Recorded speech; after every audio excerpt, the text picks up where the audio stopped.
রান্নাঘরে সবাইকে স্বাগত। আজকে বানাবো পনির তরকা। দেখো নিয়ে নিয়েছি তরকার ডাল, এটাকে আমি আগে থেকেই ভিজিয়ে রেখেছিলাম। আর নিয়ে নিয়েছি পনির, এই যে পনির। প্রথমে আমি ডালটাকে সিদ্ধ বসিয়ে দিচ্ছি।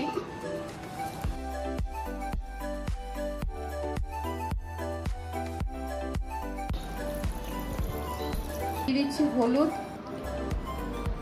আর লবণ।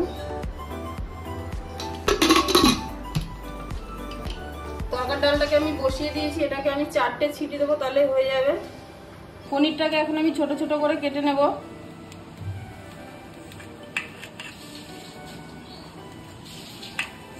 দেখো ছোট ছোট করে কেটে নিয়েছি।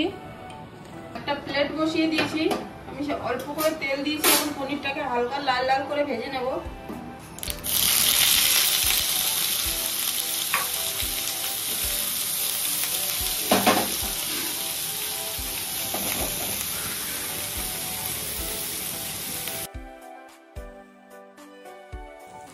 পনিরটাকে ভেজে নিয়েছি, এখন তুলে দিচ্ছি।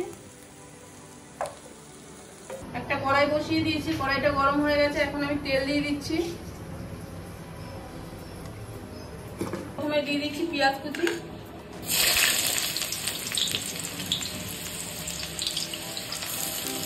পেঁয়াজটাকে লাল লাল করে ভেজে নেব। দিয়ে দিচ্ছি লঙ্কা কুচি আর টমেটো কুচি।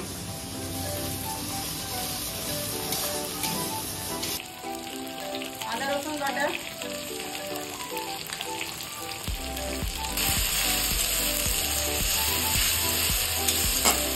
আদা রসুনটাকে আমি কিছুক্ষণ ভেজে নিলাম। এখন আমি দিয়ে দিচ্ছি ধনের গুঁড়ো, জিরের গুঁড়ো, লঙ্কার গুঁড়ো, হলুদ, নুন। মশলাটাকে ভালো করে কষিয়ে নেব। ডালটা দেখো ভালোভাবে সিদ্ধ হয়ে গেছে।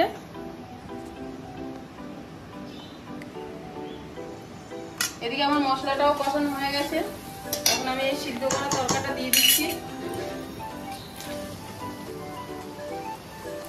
এখন এটাকে মশলার সঙ্গে আমি কিছুক্ষণ কষিয়ে নেব।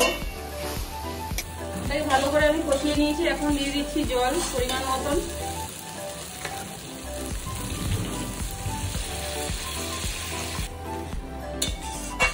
এটাকে আমি এখন 10 মিনিট ফুটিয়ে নেব ভালো করে, তাহলে হয়ে যাবে।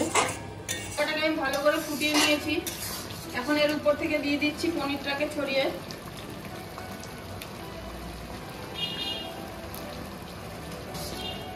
এটাকে ভালো করে মিশিয়ে দিচ্ছি। রান্নাটা হয়ে গেছে, আমি এখন এটাকে নামিয়ে নিচ্ছি।